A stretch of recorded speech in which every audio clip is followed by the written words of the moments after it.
Good morning children. आज हम लोग चैप्टर 2 वर्ड विचार पढ़ेंगे। वर्ड विचार। वर्ड भाषा की सबसे छोटी इकाई वर्ड कहलाती है। भाषा की सबसे छोटी इकाई वर्ड कहलाती है। भाषा बोलते समय हम ध्वनियों का उच्चारण करते हैं तथा उन ध्वनियों को लिखकर व्यक्त करने के लिए हम लिपि चिन्हों का प्रयोग करते हैं। यही लिपि चिन्ह वर्ण कहलाते हैं। वर्णों के माध्यम से ही शब्दों की रचना होती है। वर्ण के माध्यम से शब्द की रचना होती है। भाषा के शुद्ध उच्चारण और शुद्ध लेखन हेतु वर्णों का ज्ञान होना जरूरी है। वर्ण भाषा की सबसे छोटी इकाई है। वर्ण क्या है?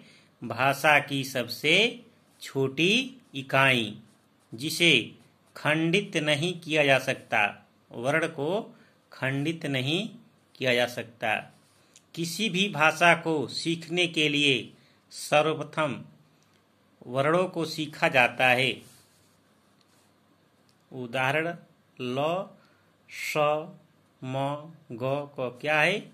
ये वर्ण है। हिंदी की वर्णमाला। हिंदी की वर्णमाला ध्वनियों भाषा की ध्वनियों के व्यवस्थित वर्ण समूह को वर्णमाला कहते हैं। वर्णों की क्रमबद्ध श्रृंखला वर्णमाला कहलाती है। तो देखिए, इस चक्र में दिया है, सरणी बनी हुई है, जिसमें पहला क्या है? स्वर है। तो स्वर में कौन सा है? ओ, आ, ई, उ, री, ऐ, ओ, औ। ये क्या है? ये स्वर है। फिर अनुस्वार। अंग क्या है? अनुस्वार है। विसर्ग, अह जो है विसर्ग है। फिर नीचे यहाँ व्यंजन दिया है। ठीक।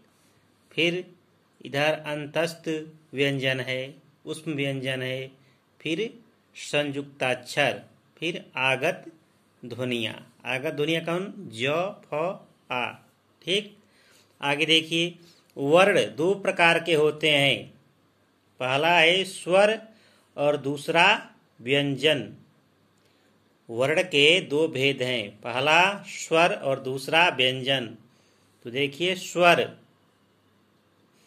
स्वर स्वर वे वर्ण हैं जो बिना किसी अन्य ध्वनि की सहायता से बोले जाते हैं।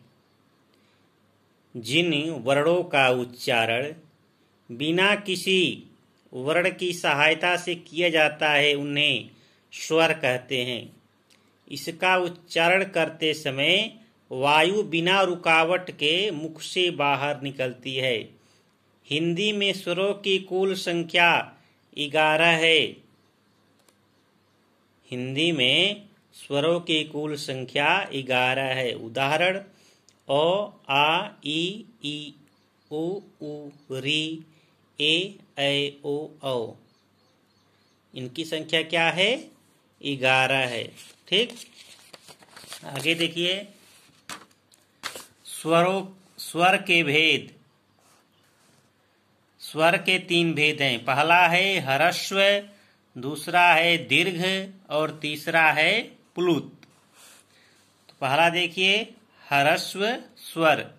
जिन स्वर को बोलने में कम समय लगता है, ह्रस्व छोटा स्वर, जिन स्वरों को बोलने में कम समय लगता है उन्हें ह्रस्व स्वर कहते हैं। ये संख्या में 4 हैं। उदाहरण अ, ई, उ, री। ठीक। इनकी संख्या कितनी है? 4 है। फिर दूसरा है दीर्घ स्वर। जिन स्वरों का उच्चारण करते समय ह्रस्व स्वरों से दुगुना समय लगता है उन्हें दीर्घ स्वर कहते हैं। ये संख्या में 7 हैं। दीर्घ स्वर की संख्या कितनी है? 7 है। जैसे देखिए आ, ई, उ, ए, ऐ, ओ, औ, ये 7 जो स्वर हैं दीर्घ स्वर हैं। फिर तीसरा है प्लुत स्वर। जिन स्वरों के उच्चारण में ह्रस्व और दीर्घ स्वर से तिगुना समय लगता है उन्हें प्लुत स्वर कहते हैं। इसका चिन्ह यश के आकार का है। ठीक, जैसे ओम, ओम में क्या है? ये प्लुत है। ठीक, आगे देखिए अयोगवाह। अयोगवाह हिंदी में 11 स्वरों के अतिरिक्त 2 वर्ण अंग तथा अह भी जोड़े जाते हैं, जिन्हें अयोगवाह कहा जाता है।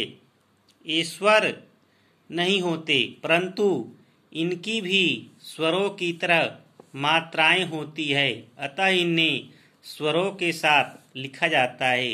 ये स्वतंत्र रूप से प्रयोग नहीं किए जाते। जैसे अह संध्या, सायंकाल, अह अतः, विशेषतः, प्रातः आदि। ठीक, आगे देखिए अनुस्वार। अनुस्वार जब किसी व्यंजन का उच्चारण मुख के साथ साथ नासिका से भी किया जाता है। जब किसी व्यंजन का उच्चारण मुख के साथ नासिका से भी किया जाता है तो व्यंजन अनुस्वार कहलाता है। प्रत्येक वर्ग का 5वां वर्ण पंचमाक्षर कहलाता है। इसे अनुस्वार के रूप में भी लिखा जाता है। 5वां अक्षर पंचमाक्षर, इसे अनुस्वार के रूप में लिखते हैं। जैसे अंगों क्या है? 5वां अक्षर है पंख, तो पंख यहाँ लग गया, अनुस्वार लग गया। व्यंजन तो यहाँ अनुस्वार लग गया। झंडा अनुस्वार लग गया। न संत, ऊपर संत में लगा है अनुस्वार। खंभा, ख के ऊपर अनुस्वार लगा है। ठीक, अंतस तथा उष्म व्यंजन से पूर्व यदि श्रम हो तो, अंतस तथा उष्म व्यंजन से पूर्व यदि श्रम हो तो म के स्थान पर हमेशा अनुस्वार का प्रयोग किया जाता है। जैसे श्रम प्लस जोग, संजोग। ठीक, यह अनुस्वार लग गया। ठीक, फिर है समधनहार, संघार, समधन सार, संसार, सम धनवाद, संवाद। ठीक, फिर आगे देखिए अनुनासिक, ये अनुस्वार था। फिर आगे है अनुनासिक। इसका उच्चारण करते समय हवा नाक और मुंह दोनों से निकलती है। अनुनासिक, इसका उच्चारण करते समय हवा नाक और मुंह दोनों से निकलती है। इसे चंद्र बिंदु भी कहते हैं। इसे दर्शाने के लिए शिरोरेखा के ऊपर चंद्र बिंदु लगाया जाता है। उदाहरण माँ, पूछ, हंस, उंगले, ओट, बूंद आदि। जिन स्वरों की मात्रा शिरोरेखा के ऊपर लगती है उनमें चंद्र बिंदु के स्थान पर केवल बिंदु लगाया जाता है। उदाहरण मैं, सिंचाई, उन्हें, क्योंकि, घोंसला, गेंद आदि। ठीक, फिर आगे देखिए विसर्ग। इसका प्रयोग स्वतंत्र रूप से नहीं किया जाता। इसे किसी वर्ण के बाद लगाया जाता है। इसे किसी वर्ण के बाद लगाया जाता है। इसका उच्चारण ह के समान होता है। विसर्ग का उच्चारण ह के समान होता है। विसर्ग का प्रयोग अधिकांशतः संस्कृत शब्दों में होता है। विसर्ग का प्रयोग अधिकांशतः संस्कृत के शब्दों में होता है। जौ फ आगत ध्वनियाँ। जौ फ क्या है? आगत ध्वनियाँ है। जौ तथा फ आगत ध्वनियाँ है। इनका प्रयोग अरबी तथा फारसी भाषा से आए शब्दों में किया जाता है। आगत ध्वनियाँ अरबी और फारसी भाषा से आए शब्दों में मिलती है। उदाहरण: जरूरत, जिंदगी, जहर, फैसला, फरियाद आदि। ये क्या है? आगत ध्वनियाँ हैं। ठीक, आगे देखिए। आ, इसका प्रयोग केवल अंग्रेजी भाषा से आए शब्दों में किया जाता है। इसका उच्चारण आ और ओ के बीच का होता है। उदाहरण: कॉलेज, डॉक्टर, ऑफिस आदि।